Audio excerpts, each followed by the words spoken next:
बहुत समय पहले एक दूर दराज के गांव में पेड़ों और शांत पगडंडियों के बीच एक छोटा सा कच्ची छत वाला मिट्टी का घर था। उस घर में मीना नाम की एक गरीब लड़की अपनी माँ के साथ रहती थी। उसके पिता कुछ दिन पहले ही दुनिया छोड़ चुके थे। उनके जाने के बाद मानो उनकी जिंदगी ठहर सी गई थी।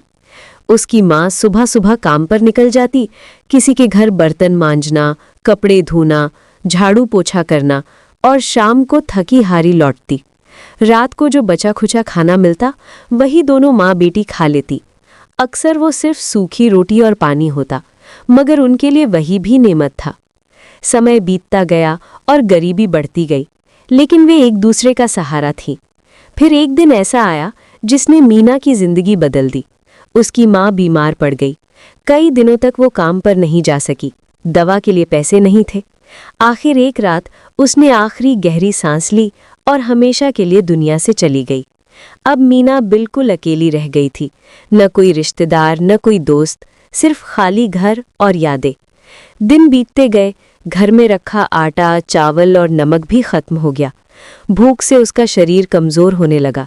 एक दिन जब पेट की आग असहनीय हो गई, उसने आंसू पोंछे, दरवाज़ा खोला और बाहर निकल पड़ी। वो परेशान हालत में बाजार पहुंची। दुकानों में तरह तरह के पकवान सजे थे, खुशबू हवा में तैर रही थी। उसने एक दुकानदार से विनती की, चाचा मुझे थोड़ा खाना दे दीजिए, मैं कई दिनों से भूखी हूँ। दुकानदार चिल्लाया, चोर कहीं की, यहाँ से भाग जा वरना पुलिस बुला लूंगा। उसने उसे धक्का दिया, वो गिर पड़ी। लोग हंसने लगे। रोती हुई वो वहां से भाग गई। अब वो सुनसान रास्ते पर चल रही थी। उसके पैरों से खून बह रहा था, आंखों में आंसू थे। तभी उसे एक पुराना सा घर दिखा। दरवाज़ा आधा खुला था, अंदर कुछ मूर्तियां सी हिलती नजर आ रही थी। वो धीरे धीरे अंदर गई। घर सुनसान था। आंगन में एक पुराना चूल्हा पड़ा था।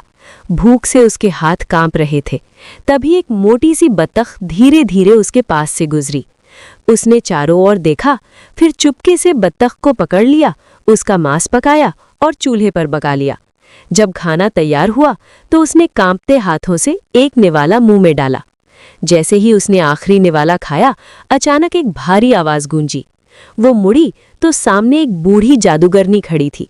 उसके बाल उलझे हुए थे, आंखें चमक रही थी और हाथ में चमचमाती जादुई छड़ी थी। जादूगरनी गरजी, वो बत्तख मेरी थी, मैंने उसे पाला था और तुमने उसे खा लिया। मीना रोते हुए बोली, मुझे माफ कर दीजिए, मैं बहुत भूखी थी, कई दिनों से कुछ नहीं खाया। जादूगरनी ने क्रूर हंसी हंसते हुए कहा, अब तुम भी उन्हीं के साथ बत्तख बनकर रहोगी। लड़की की आवाज धीमी पड़ गई। उसके हाथों पर पंख उगाए, शरीर सिकुड़ने लगा और देखते ही देखते वो खुद एक बत्तख बन गई। वो रोई, लेकिन बत्तख के आंसू कौन समझता है। दिन बीते, मौसम बदले, वो चुपचाप बाकी बत्तखों के साथ रहने लगी। एक दिन उसने एक अंडा दिया। अगले दिन जब अंडा फूटा तो उसमें से बत्तख का बच्चा नहीं बल्कि एक सुंदर नन्ही लड़की निकली। उसकी आंखें चमकदार थीं और सिर पर बत्तख के पंखों का छोटा सा मुकुट था। जब भी जादूगरनी आती वो तुरंत बत्तख बन जाती और जैसे ही जादूगरनी जाती वो फिर इंसान बन जाती। खेलती, गाती, बत्तखों के साथ समय बिताती। बत्तखों ने उसका नाम रखा छोटी रानी। समय के साथ छोटी रानी जवान हुई। वो सुंदर, कोमल और शांत स्वभाव की थी। बत्तखें उसे अपनी राजकुमारी मानती थी। एक दिन जादूगरनी अचानक जल्दी लौट आई। उसने छोटी रानी को इंसानी रूप में देखा। वो क्रोधित हो उठी, तो मेरी गैर मौजूदगी में ये सब होता है, अब मैं तुम्हें जिंदा नहीं छोड़ूंगी। वो खंजर लेकर आगे बढ़ी। तभी एक बूढ़ी बत्तख उसके सामने आ खड़ी हुई। वो छोटी रानी की माँ थी। कांपती आवाज में बोली, भगवान के लिए मेरी बेटी को छोड़ दो। जादूगरनी हंसी, अगर इतना प्यार है तो पहले तुम मरो। एक बार में उसने बूढ़ी बत्तख को मार दिया। मीना ने दबी हुई आवाज में बोली, भाग बेटी भाग। छोटी रानी जंगल की ओर भाग गई। जादूगरनी ने पीछा किया, लेकिन थक कर लौट गई। भागते भागते छोटी रानी एक झील के किनारे पहुंची। प्यास और थकान से निढाल उसने पानी पिया और खुद को बत्तख में बदलकर झील में उतर गई। ठंडा पानी उसे सुकून दे रहा था। रात हुई तो उसने देखा सामने चांदनी में चमकता एक भव्य महल था। महल के दरवाजे खुले हुए थे। एक लंबा सुंदर युवक बाहर आया, राजकुमार नावेद। उसने पूछा, कौन हो तुम? यहाँ इस समय क्या कर रही हो? वो बोली, मैं गलती से यहाँ आ गई हूँ। तभी अंदर से खाने की खुशबू आई। राजकुमार ने उसकी भूख पहचान ली। उसने खाना मंगवाया। वो इतनी भूखी थी कि धन्यवाद भी न कह सकी। खाना खत्म करते ही वो घबराकर बत्तख बनी और झील में कूद गई।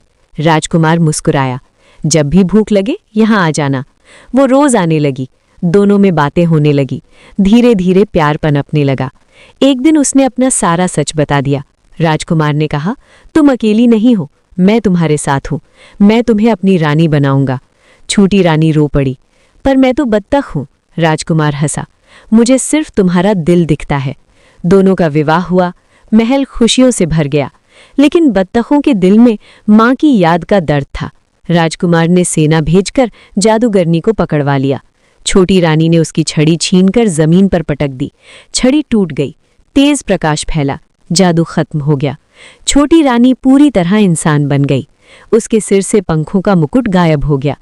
राजकुमार नावेद और शहजादी छोटी रानी हमेशा के लिए श्राप से मुक्त हो गए और फिर दोनों ने सुख और शांति से अपना जीवन बिताया।